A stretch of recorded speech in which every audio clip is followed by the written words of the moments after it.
Assalamualaikum warahmatullahi wabarakatuh. Welcome back to my channel Faris Official.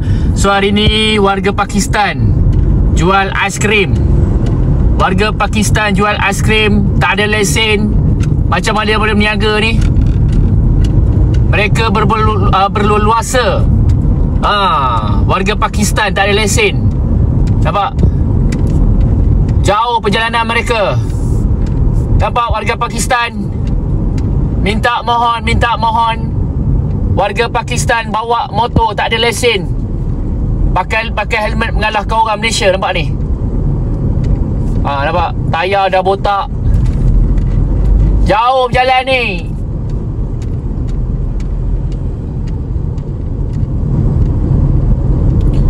Dah ngiling kepala dah. Laju. Tengok dia pulas minyak tu. Pulas minyak habis.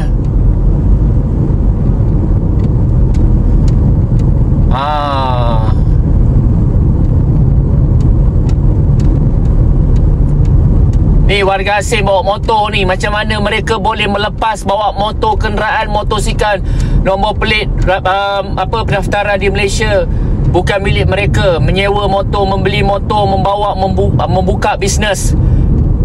Buka bisnes aiskrim, masuk taman ke perumahan, keling bunyi loceng. Macam mana mereka masih berleluasa lagi ni dekat area Sendayan ni, Negeri Sembilan. Jauh mat bawa motor ni. Daripada mana ni dia ni? Daripada mana ni?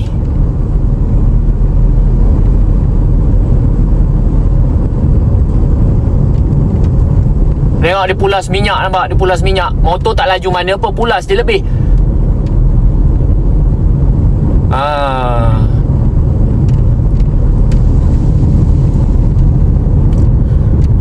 Warga asing bawa motor nombor pelit BKX 6523.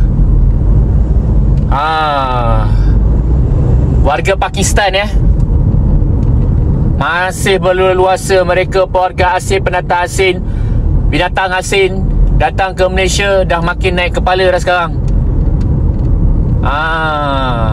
Ni area nak ke Sendayan, Masjid Sendayan.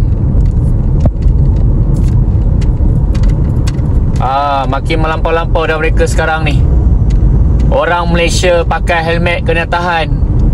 Warga asing senang lenang masuk Malaysia. Tak ada tindakan yang tegas kepada warga asing. Macam mana mereka boleh bawa motor pagi kerja lain, petang kerja lain.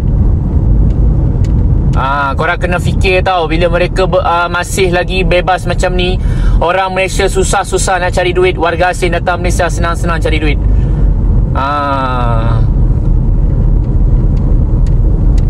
Hidup bersenang-lenang. Nampak tu muka Pakistan. Nampak muka Pakistan. Nampak muka Pakistan. Nampak? Dia tak nak tulis sini.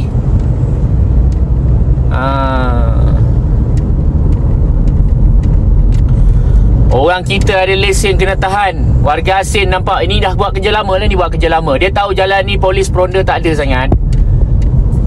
Nombor pelit dah sedap dah ni. Nombor pelit dah sedap dah.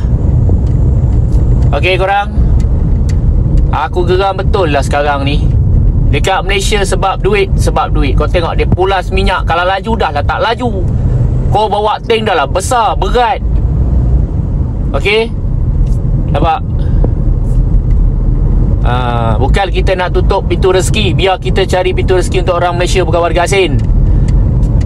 Kau bawa dah laju macam mana pun. Tah mana laju, tah hidup motor ni, aku pun tak tahu.